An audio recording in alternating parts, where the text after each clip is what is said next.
ജനുവരിയിൽ ഞാൻ POCയിൽ Bible translation help ചെയ്യാനായിട്ട് കൂടി. 81 ഡിസംബർ 31 ബൈബിൾ ട്രാൻസ്ലേഷൻ പബ്ലിക്കേഷൻ കഴിഞ്ഞതോടുകൂടി ബൈബിൾ അവൈലബിൾ ആണ്. പക്ഷേ ആർക്കും വേണ്ട. ബൈബിൾ കുറിയായിട്ട് ആരംഭിക്കാമെന്ന് വിചാരിച്ചു. നമ്മൾ 8 ആഴ്ച കൊണ്ട് പൂർത്തിയാകുന്ന ബൈബിൾ കുറി. ഞങ്ങൾ ആവശ്യപ്പെടുന്ന 2 തൂണ് വേണം, മറ്റേ 2 പോസ്റ്റ്. കാരണം ഈ സ്ക്രീൻ കെട്ടാനായിട്ട് ഫിലിം.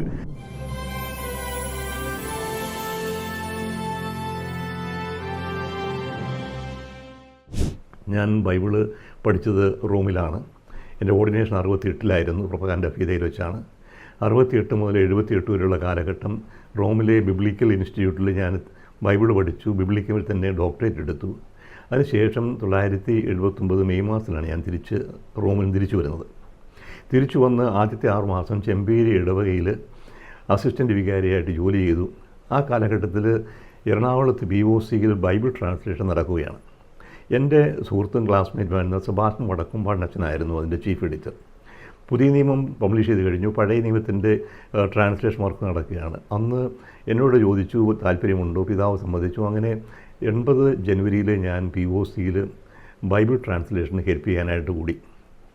സെബാസ്റ്റ്യൻ ഞങ്ങൾ ഒന്നിച്ച് വർക്ക് ചെയ്താണ്, ഒന്നിച്ച് റോമിന് പോയതാണ്, ഒന്നിച്ച് പട്ടം കിട്ടിയവരാണ്, ഒന്നിച്ച് ബൈബിൾ പഠിച്ചവരാണ്. അപ്പോൾ ഒത്തിരി താല്പര്യമുണ്ടായിരുന്നു. അങ്ങനെ ബൈബിൾ ട്രാൻസ്ലേഷൻ 2 വർഷം എടുത്തു. 1981 ഡിസംബർ 31 ബൈബിളിൻ്റെ ട്രാൻസ്ലേഷൻ പഴയ നിയമത്തിൻ്റെ പൂർത്തിയായി പബ്ലിഷ് ചെയ്തത്. അപ്പോൾ ഡിസംബർ 31 പബ്ലിഷ് ചെയ്തു. അതിനുശേഷം ഞാൻ തിരിച്ച് തലശ്ശേരിയിലേക്ക് വന്നു. തലശ്ശേരിയിൽ 82 നവംബർ മാസത്തിൽ ഒരു ബൈബിൾ അപ്പോസിറ്റ് പുതിയ ഡിപ്പാർട്ട്മെൻറ്റായിട്ട് സ്ഥാപിച്ചു. അതിന് മുമ്പ് എന്നെ പിതാവോട് അപ്പോയിൻ്റ് ചെയ്തിരുന്നു. അങ്ങനെ ബൈബിൾ അപ്പോസിലേറ്റ് ഒരു ഡിപ്പാർട്ട്മെൻറ്റായി എന്താണ് ചെയ്യേണ്ടതെന്നുള്ള ചിന്തയിൽ ആദ്യമായിട്ടും എനിക്ക് ഉണ്ടായിരുന്നത് ആൾക്കാരുടെ അടുത്ത് ബൈബിൾ എത്തിച്ചു കൊടുക്കണം. ഒന്ന്, ബൈബിൾ ഉണ്ടായിരുന്നില്ല. ഇപ്പോൾ 81 ഡിസംബർ 31 ബൈബിൾ ട്രാൻസ്ലേഷൻ പബ്ലിക്കേഷൻ കഴിഞ്ഞതോടുകൂടി ബൈബിൾ അവൈലബിൾ ആണ്. പക്ഷേ ആർക്കും വേണ്ട. ഞാൻ ഓർക്കുന്നുണ്ട്, അന്ന് ഈ ബൈബിൾ പബ്ലിക്കേഷൻ 38 രൂപയായിരുന്നു ബൈബിളിൻ്റെ വില. അത് 32 രൂപയ്ക്ക് പ്രീ പബ്ലിക്കേഷനായിട്ട് കൊടുക്കുമായിരുന്നു. അങ്ങനെ 32 രൂപയ്ക്ക് പ്രീ പബ്ലിക്കേഷൻ ഓർഡർ സ്വീകരിച്ചിരുന്നു. ഞാൻ തലശ്ശേരി വരുമ്പോൾ 6000 ബൈബിൾ അവിടെ ഇരിപ്പുണ്ട്. അന്നത്തെ വലിയമറ്റം ഡയറക്ടറായിരുന്നു, വലിയമറ്റം ജോർജ് അച്ഛനായിരുന്നു, പിന്നീട് അദ്ദേഹം ബിഷപ്പായി. അപ്പോൾ ജോർജ് അച്ഛൻ അന്ന് ഓർഡർ ചെയ്ത 6000 ബൈബിളിൽ 1000 ബൈബിൾ പോലും പോയിട്ടില്ല ഒരു കൊല്ലം കഴിഞ്ഞിട്ട്. അപ്പോൾ ആദ്യമേ എൻ്റെ മനസ്സിലുണ്ടായിരുന്നത് ഈ ബൈബിൾ ആൾക്കാരുടെ അടുത്ത് ഇങ്ങനെ എത്തിച്ചു കൊടുക്കണ്ടേ, അപ്പം ബൈബിളിനോട് താല്പര്യം ഉണ്ടാകണ്ടേ. അപ്പം ബൈബിൾ എന്ന് പറഞ്ഞാൽ ആൾക്കാർക്ക് താല്പര്യമില്ല. എന്തെങ്കിലും നമുക്ക് അന്ന് 80കളുടെ ആരംഭത്തിൽ ഇതിനോട് വലിയ താല്പര്യമുണ്ട്. കരിസ്മാറ്റിക് നവീകരണ ധ്യാനമൊക്കെ ആരംഭിക്കുന്നൊരു കാലഘട്ടമാണ്. കരിസ്മാറ്റിക് കൺവെൻഷനൊക്കെ തുടങ്ങി വരുന്നേ ഉള്ളൂ. അപ്പോൾ എങ്ങനെയാണ് ഈ ബൈബിൾ ആൾക്കാർക്ക് എത്തിച്ചു കൊടുക്കുക? അപ്പോൾ എൻ്റെ ആദ്യത്തെ ലക്ഷ്യം ഇതായിരുന്നു, കഴിയുന്നത്ര ആളുകളുടെ അടുത്ത് ഈ ബൈബിൾ എത്തിച്ചു കൊടുക്കുക. അപ്പോൾ പലരോടും ചോദിച്ചു, അച്ഛൻ ഇത് എടുക്കാൻ പോകുന്നുണ്ട്, അപ്പോൾ ഞാനൊരു കാര്യം ചെയ്യാം, അച്ഛനോട് 10-20 കോപ്പിയുടെ കൊടുക്കാം. അതങ്ങനെ പോകുന്നില്ല എന്ന് മനസ്സിലായപ്പോഴത്തേക്കും ഒരു ബൈബിൾ കുറിയായിട്ട് ആരംഭിക്കാമെന്ന് വിചാരിച്ചു. നമ്മൾ 8 ആഴ്ച കൊണ്ട് പൂർത്തിയാകുന്ന ബൈബിൾ കുറി. ആഴ്ചയിൽ 5 രൂപ വീതം കൊടുക്കുക. 40 പേരുണ്ടാകും. 40 പേരുണ്ടെങ്കിൽ 8ാം ആഴ്ചയാകുമ്പോഴത്തേക്കും എല്ലാവർക്കും കിട്ടാത്തവർക്ക് ഫ്രീ ആയിട്ട് കൊടുക്കും. അപ്പോൾ ഓരോ ആഴ്ചയിലും ഓരോരുത്തർക്ക് കൊടുക്കും. അങ്ങനെ വരുമ്പോഴത്തേക്കും ഒരു കുറച്ച് സ്ഥലങ്ങളിൽ ഈ കുറി അതും അങ്ങോട്ട് വിജയിച്ചില്ല. ബൈബിൾ അങ്ങനെ ഇരിക്കുകയാണ്. അപ്പോൾ ഞാൻ എന്ത് വിചാരിച്ചത്, എങ്ങനെയാണ് എത്തിച്ചു കൊടുക്കുക? അപ്പോൾ ഒരു പ്രധാന പ്രവർത്തനമായിട്ട് എനിക്ക് തോന്നുന്നത് ആൾക്കാർക്ക് ഇതിന് താല്പര്യം ഉണ്ടാകണ്ടേ, അറിയണ്ടേ. 2 മാർഗങ്ങളാണ് ഞാൻ കണ്ടത്. ഒന്ന്, ഈ അന്നത്തെ ഡയറക്ടറായിരുന്ന വലിയമറ്റത്തച്ഛൻ ഒരു ബൈബിൾ ഫിലിം അവിടെ വെച്ചിട്ടുണ്ടായിരുന്നു, ജീസസ് ഓഫ് നാസറത്ത്. സെഫിർ അലിയുടെ 6 മണിക്കൂർ ദൈർഘ്യമുള്ള ഒരു ഇംഗ്ലീഷ് ഫിലിമാണ്.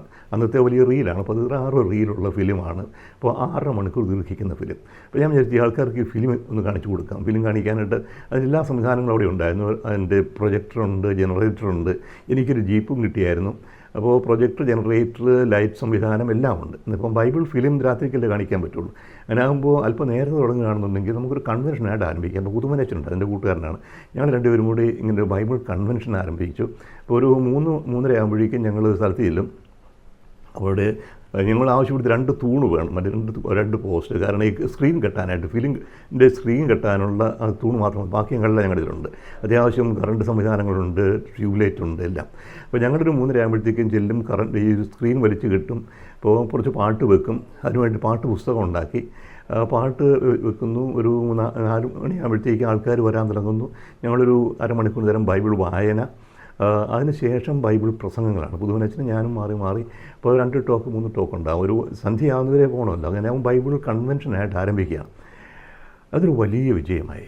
5000 ആൾക്കാർ, 10000 ആൾക്കാർ വരെ വരും. അന്ന് കസേരയും മേശയൊന്നുമില്ല, ഗ്രൗണ്ടിലാണ് ഇരിക്കുക. ഞങ്ങൾ ഫൊറോന പള്ളികളിലാണ് തുടങ്ങിയത്. അപ്പോൾ ഇത് വൈകുന്നേരം 3 മണിക്ക് തുടങ്ങുന്ന 3:30 തുടങ്ങുന്ന പരിപാടി രാത്രി 12:30 1 മണിയാകുമ്പോഴാണ് തീരുക. അപ്പം ഫിലിം കാണാനായിട്ട് ആൾക്കാർ ഒത്തിരി വന്നു. ഇപ്പോൾ ഫിലിം ഇംഗ്ലീഷാണ്, അന്ന് ഇംഗ്ലീഷ് മീഡിയം ആർക്കും അറിയാൻ പാടില്ല. അതുകൊണ്ട് ഞാൻ ഈ ബൈബിളിൻ്റെ സംഭാഷണങ്ങൾ മലയാളത്തിൽ തർജ്ജമ ചെയ്ത് കമൻട്രി ആയിട്ട് പറയും. അപ്പോൾ ആൾക്കാർക്ക് അറിയില്ല ഇത് ഫിലിമിൽ വരുന്നതാണ് ഇവിടെ നിന്നാണ്. ഏതായാലും ഈ 6.5 മണിക്കൂർ ഫിലിം വലിയ വിജയമായി. ഒരുപാട് ആൾക്കാർ. അപ്പോൾ അതിന് ഫൊറോനകൾ തലശ്ശേരി, തലശ്ശേരി യുണൈറ്റ് ഒന്നിച്ചുള്ളതാണ്. അതിനുശേഷം തലശ്ശേരി, താമരശ്ശേരി കഴിഞ്ഞ് മാനന്തവാടിക്ക് പോയി, കോഴിക്കോട് രൂപതയിലുണ്ടായി, പുനരൂപതി, പല രൂപതകളിലും ഒരു 100-100ലധികം സ്ഥലങ്ങളിൽ ഞങ്ങളിങ്ങനെ ബൈബിൾ ഫിലിം പരിപാടി നടത്തി. കൺവെൻഷൻ തലശ്ശേരിയിലും. അപ്പോൾ ഇതിങ്ങനെ ഒരു വലിയ സക്സസ് ആയിക്കൊണ്ട് അന്നേരത്തേക്കാണ് പിന്നെ കരിസ്മാറ്റിക് കൺവെൻഷനുകളൊക്കെ ആരംഭിച്ചു. ആ പുതിയ സംവിധാനങ്ങളൊക്കെ വന്നപ്പോഴേക്കും ഞങ്ങൾക്ക് ഈ വരദാനങ്ങളുടെ അധികം ഉപയോഗം ഉണ്ടായിരുന്നില്ല. ഞങ്ങളെക്കുറിച്ച് പഠിപ്പിക്കുകയായിരുന്നു. അപ്പോൾ ഈ ബൈബിൾ കൺവെൻഷനൊക്കെ വളരെ സജീവമായി കഴിഞ്ഞപ്പോൾ ഞാൻ ആ ഫീൽഡിൽ നിന്ന് മാറി 2 കൊല്ലം കഴിഞ്ഞപ്പോൾ.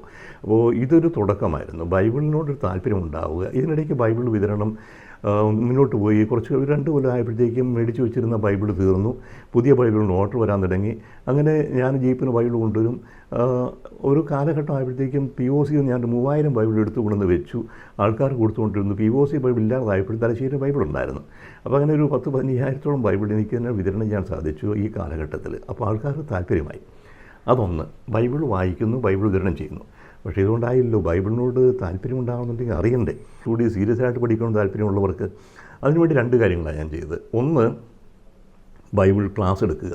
ഇപ്പോൾ ഇന്നത്തെ പോലുള്ള സംവിധാനങ്ങളൊന്നുമില്ല. അന്ന് ആൾക്കാർ വരണം, അല്ലെങ്കിൽ നേരിട്ട് ചെല്ലണം. ഇന്നിപ്പോൾ 3 ഈസിയായി. അപ്പോൾ ഞാൻ തലശ്ശേരി സന്ദേശഭവനിൽ വെച്ച് ബൈബിൾ ക്ലാസ്സുകൾ സംഘടിപ്പിച്ചു. 2 മാസത്തിലൊരിക്കലും 3 ദിവസം, വ്യാഴാഴ്ച വൈകുന്നേരം വരിക, ഞായറാഴ്ച വെച്ചാകും പോവുക. അങ്ങനെ ഒരു 3 കൊല്ലം കൊണ്ട് ബൈബിൾ പഠനം ഉൽപ്പത്തി മുതൽ വെളിപാട് വരെ പഠിപ്പിക്കുക. അങ്ങനെ പ്ലാൻ ചെയ്തു. അത് 3 ഗ്രൂപ്പായിട്ട് തിരിച്ചു. അൽമായർക്ക് വേണ്ടി ഒന്ന്, സിസ്റ്റേഴ്സിന് വേണ്ടി ഒന്ന്, അച്ഛന്മാർക്ക് വേണ്ടി ഒന്ന്. അൽമായർക്ക് വേണ്ടി ഒരു 10-60ഓളം പേര് തുടങ്ങി. ഒരു 30 പേര് ഒരു വർക്ക് കംപ്ലീറ്റ് ചെയ്തു. സിസ്റ്റേഴ്സ് തുടങ്ങി ഒരു 85 പേര് അവർ അവസാനം വരെ വന്നു. അച്ഛന്മാർ തുടങ്ങി ഒരു 35 പേര് വന്നു. 2 ബാച്ച് കഴിഞ്ഞപ്പോൾ പിന്നെ നിർത്തി. അച്ഛന്മാർക്ക് വേണ്ടി തന്നെ സമയം ഉണ്ടാവില്ല. പക്ഷേ ഈ അൽമായർക്ക് വേണ്ടിയും സിസ്റ്റേഴ്സിന് വേണ്ടിയുള്ളത് വീണ്ടും തുടർന്നു. ഞാനൊരു 350 പേരോളം ഇങ്ങനെ ഈ ക്ലാസ്സിലൂടെ കടന്നുപോയി. അത് ഈ 85 മുതലുള്ള കാലഘട്ടമാണ്, 97 വരെയുള്ള കാലഘട്ടത്തിൽ. അപ്പോൾ അങ്ങനെ ബൈബിൾ ക്ലാസ്സുകൾ നടക്കുന്നുണ്ട്. പക്ഷേ അതുകൊണ്ടായില്ലല്ലോ എല്ലാവർക്കും ക്ലാസ് വരാൻ സാധിക്കില്ല. അപ്പം ബൈബിൾ പഠിക്കാനായിട്ട് അന്ന് ബൈബിൾ കമൻറ്ററി ഇല്ല വാസ്തവത്തിൽ ഇവിടെ അവൈലബിളായിട്ട്. ബൈബിൾ ടെക്സ്റ്റ് ഉണ്ടായിരുന്നു. അപ്പം ബൈബിൾ പഠിക്കണം. അപ്പം വാസ്തവത്തിൽ ഞാൻ തുടങ്ങിയത് വാസ്തവത്തിൽ ചിത്രകഥയുണ്ടല്ലോ, ബൈബിൾ ട്രാൻസ്ലേഷൻ. ഞാൻ പറഞ്ഞ POC ഉണ്ടായിരുന്നു. ബൈബിൾ ട്രാൻസ്ലേഷന് വേണ്ടി പോയതാണ് വടക്കുംപാടച്ചൻ്റെ കൂടെ. അപ്പം ബൈബിൾ ട്രാൻസ്ലേഷൻ ഞങ്ങൾ ചെയ്തു. ആ ട്രാൻസ്ലേറ്റ് ചെയ്ത ബൈബിളാണ് പിന്നെ ആൾക്കാർക്ക് എത്തിച്ചു കൊടുക്കാനായിട്ട് ശ്രമിക്കുന്നത്. അപ്പോൾ ഇങ്ങനെ ആൾക്കാർക്ക് വായിക്കാൻ താല്പര്യമില്ല എന്നുണ്ട്. പക്ഷേ ബൈബിൾ മാത്രമല്ല, ബൈബിൾ പഠിക്കാനായിട്ട് എന്തെങ്കിലും സഹായകമാകുന്ന മെറ്റീരിയൽ ഉണ്ടാകണം. അതിന് ബൈബിൾ തീർത്ഥാടനം എന്ന പേരിൽ ഞാനൊരു സീരീസ് ആരംഭിച്ചു, പബ്ലിക്കേഷൻ. ആദ്യം തുടങ്ങിയത് 64 പേജുള്ള പുസ്തകങ്ങൾ 5 രൂപയോ 2 രൂപയോ ഞങ്ങൾക്ക് നൽകില്ല കൊടുക്കുന്നു. മാസം തോറും അയക്കുന്നു. ചെറിയ അക്ഷരങ്ങളായിരുന്നു. അപ്പോൾ 5 രൂപയായിരുന്നു തോന്നുന്നില്ല, നിങ്ങളായിട്ട് വില കുറവായിരുന്നു. അപ്പോൾ ആൾക്കാർ പറഞ്ഞ് ചോദിച്ചു, ഇതിങ്ങനെ പോയാൽ ശരിയായിരുന്നു, കണ്ടിന് മോശമാണ്, അല്പം കൂടെ വില കൂട്ടിയാലും കുഴപ്പമില്ല, അല്പം കൂടി വലിയ അക്ഷരമായിരിക്കണം. അവസാനം അല്പം കൂടി വലിയ അക്ഷരങ്ങളാക്കി 2 മാസം ഒരിക്കൽ പബ്ലിഷ് ചെയ്യാൻ തീരുമാനിച്ചു. അങ്ങനെ ഞാൻ ആരംഭിച്ചു. ഉൽപ്പത്തി ആദ്യ ചരിത്രം ഒരു പുസ്തകം, 31-11 വരെ. പിന്നെ പൂർവ്വപിതാക്കന്മാരുടെ ചരിത്രം, കഴിഞ്ഞ് പുറപ്പാട്, സംഖ്യ, ലേവ്യർ, സംഖ്യ, നിയമാവർത്തനം. ഇങ്ങനെ അത് തുടർന്ന് 91 ആരംഭിച്ചു. 97 ആയപ്പോഴേക്കും ചരിത്ര ഗ്രന്ഥങ്ങൾ കഴിഞ്ഞു, പ്രവാചക ഗ്രന്ഥങ്ങളിലേക്ക് ആരംഭിച്ചു. ആമോസിൻ്റെ പുസ്തകം. അപ്പോൾ ആ കാലഘട്ടത്തിൽ ഈ ഇങ്ങനെ പുസ്തകങ്ങൾ മിക്കവാറും 2 മാസം അല്ലെങ്കിൽ 3 മാസം എടുത്തിട്ട് ഞാൻ പബ്ലിഷ് ചെയ്തുകൊണ്ടിരുന്നു. ആൾക്കാർ വരിച്ചിട്ടുണ്ടായിരുന്നു. ആദ്യത്തെ പുസ്തകം തുടക്കത്തിൽ തന്നെ 10,000 കോപ്പി പബ്ലിഷ് ചെയ്ത് അടിച്ചു. താമസിയാതെ 2-3 മാസം കൊണ്ട് 10,000 നിന്ന് വീണ്ടും അടിച്ചു. പക്ഷേ ഞാൻ അടിച്ചത് ഈ ബൈബിൾ തീർത്ഥാടനം 5,000 അല്ല, 10,000 അല്ല, 30,000 കോപ്പിയോളം ആദ്യത്തെ കുറേ പുസ്തകങ്ങൾ പോയി. പിന്നെ സാവകാശം സിസ്റ്റേഴ്സ് അത് ടെക്സ്റ്റ് ബുക്കായിട്ട് എടുക്കാൻ തുടങ്ങി. മതാധ്യാപകർക്ക് ടെക്സ്റ്റ് ബുക്കായി വളരെ സജീവമായിട്ട് പോയിക്കൊണ്ടിരുന്നു. പിന്നെ കുറേ വന്നപ്പോഴത്തേക്കും എന്തൊക്കെയോ വേറെ പ്രശ്നങ്ങളൊക്കെ ആയി. സാവകാശം അതിൻ്റെ ചിലവ് കുറഞ്ഞു. അപ്പോൾ ചുരുക്കി പറഞ്ഞാൽ 97 അവസാനമാകുമ്പോഴേക്കും ബൈബിൾ തീർത്ഥാടനത്തിൽ 12 പുസ്തകങ്ങൾ ഇറക്കി. അവസാനത്തത് ആമോസിൻ്റെ പുസ്തകമായിരുന്നു. ഇത്രയും ആയപ്പോഴേക്കും ബൈബിളുമായിട്ട് ബന്ധപ്പെട്ട തലശ്ശേരിയിലെ എൻ്റെ പ്രവർത്തനങ്ങൾ സമാപിക്കുകയാണ്. അവസാനം ബൈബിൾ കോളേജിലെത്തി PUC അവിടെയും ഡിവൈനിൽ വന്നു. 2000 മെയ് മാസത്തിലാണ് എനിക്ക് ബ്രെയിനിന് ഓപ്പറേഷൻ വരിക. ബ്രെയിൻ കാണാൻ തലയിലോട്ട ബ്രെയിൻ ഓപ്പറേഷൻ കഴിഞ്ഞ് വിജയിച്ചു എന്ന് കരുതി എൻ്റെ പെങ്ങളുടെ ഡോക്ടറാണ് അന്ന് ഒരു ഗൂഡല്ലൂർ അവിടെ ഹോസ്പിറ്റലിലെ സിസ്റ്ററാണ്. ഗൂഡല്ലൂർ ഹോസ്പിറ്റൽ ഡോക്ടറെ അടുത്ത് ഞാൻ പോയി വിശ്രമിച്ചു. ഒരു മാസം കഴിയുമ്പോൾ ഞാൻ തിരിച്ചു വന്ന് വണ്ടിയിൽ നിന്ന് ഇറങ്ങുമ്പോൾ എൻ്റെ വണ്ടിയെ മുട്ടി തലയിളകി. അന്ന് രാത്രി എനിക്ക് ഉറങ്ങാൻ പറ്റില്ല, പ്രഷർ കണ്ടമാനം കൂടി. ഹാർട്ട് ഹോസ്പിറ്റലിൽ കൊണ്ട് അഡ്മിറ്റ് ചെയ്ത് പിറ്റേ ദിവസം കാലത്തെ. അന്ന് വൈകുന്നേരം ഞാനൊരുമാതിരി മരിച്ച അവസ്ഥയിലായി. അതിനുശേഷം തിരിച്ചു വന്നു, ട്രീറ്റ്മെൻറ്റ് നടത്തി. ഞാൻ വളരെ ഡിപ്രസ്ഡായി. കുറേയേറെ കാലം 2 വർഷത്തോളം ഡിവൈനിൽ തന്നെ കഴിഞ്ഞു. അതിനുശേഷമാണ് സാവകാശം മാറി സെമിനാരിലേക്ക് വരിക. സെമിനാരിലേക്ക് വന്നത് വേറൊരു കഥയാണ്.